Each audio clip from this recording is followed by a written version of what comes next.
कहानी धर्मराज जी की। एक बुढ़िया माई थी, वह व्रत नियम बहुत रखती थी। एक दिन उसे भगवान के घर से यमदूत लेने आए। बुढ़िया माई यमदूतों के साथ चली गई। आगे गहरी नदी बह रही थी। बुढ़िया माई डूबने लगी। अब यमराज जी ने पूछा, माई गाय दान की हुई है क्या? तब बुढ़िया माई ने मन में गाय माता का ध्यान किया तो गाय माता उपस्थित हो गई। गाय की पूंछ पकड़कर बुढ़िया माई नदी पार हो गई। आगे गई तो काले कुत्ते खाने दौड़े। तब यमराज जी ने पूछा, कुत्ते को रोटी दी है क्या? बुढ़िया माई ने मन में कुत्ते का ध्यान किया तो कुत्ते चल दिए। आगे चली तो काले कोई बुढ़िया माई का चोंच मारने लगे। तब धर्मराज जी ने कहा, ब्राह्मण की बेटी को सिर में तेल लगाने को दिया है कि नहीं? बुढ़िया माई ने ब्राह्मण की बेटी को याद किया तो कोई ने चोंच मारना छोड़ दिया। आगे गई तो पैरों में कांटे चुभने लगे। तब यमराज जी ने कहा, चप्पल दान की है क्या? बुढ़िया माई ने याद किया तो चप्पल पैरों में आ गई। आगे चली तो चित्रगुप्त जी ने यमराज जी से कहा, आप किसको ले आए हो? तब यमराज जी ने कहा, बुढ़िया माई ने दान पुण्य तो बहुत किया है, परंतु धर्मराज जी को कुछ नहीं किया, इसलिए आगे के द्वार बंद है।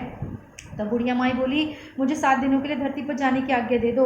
7 दिनों तक कहानी सुनकर उद्यापन करने के बाद वापस आ जाऊंगी। बुढ़िया माई धरती पर वापस आ गई।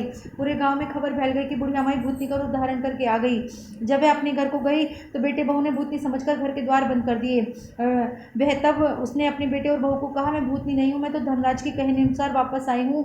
नियमानुसार प्रत्येक दिन धर्मराज जी की कहानी सुनकर उद्यापन करके वापस परलोक चली जाऊंगी। यह सुनकर बेटे ने उद्यापन की सभी सामग्री एकत्रित कर दी, लेकिन कहानी का हुंकारा नहीं बढ़ा। तब बुढ़िया माई पड़ोसन के पास गई, कहानी सुनने को कहा। पड़ोसन ने कहानी सुनी और हुंकारा भर दिया। बुढ़िया माई ने 7 दिनों के पश्चात कहानी सुनकर उद्यापन कर दिया और सभी सामान दान कर दिया। तब धर्मराज जी ने बुढ़िया माई के लिए धरती पर विमान भेजा।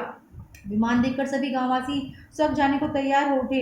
बुढ़िया माई बोली, मेरी कहानी तो सिर्फ पड़ोसन नहीं सुनी है, ये सभी गांव वाले तो सभी गांव वालों ने बुढ़िया माई के पैर पकड़ लिए, धर्मराज जी की कहानी सुनाने का आग्रह किया। कहानी सुनने के पश्चात सभी विमान में बैठकर स्वर्ग पहुंचे तो धर्मराज जी ने कहा, मैंने तो सिर्फ बुढ़िया माई के लिए विमान भेजा था और यहाँ तो सभी गांववासी एकत्रित हो गए। तब बुढ़िया माई ने कहा, मेरी कहानी सबने सुनी है, इसलिए आधा पुण्य इनको भी दे दो। तब धर्मराज जी ने सभी गांववासी को स्वर्ग में वास दिया। सो हे धर्मराज जी महाराज, जिसे बुढ़िया माई को स्वर्ग का वास दिया, वैसे सभी कहने सुनने हुंकारा भरने वालों को स्वर्ग का वास देना। बोलो धर्मराज जी महाराज की जय, धर्मराज जी की जय।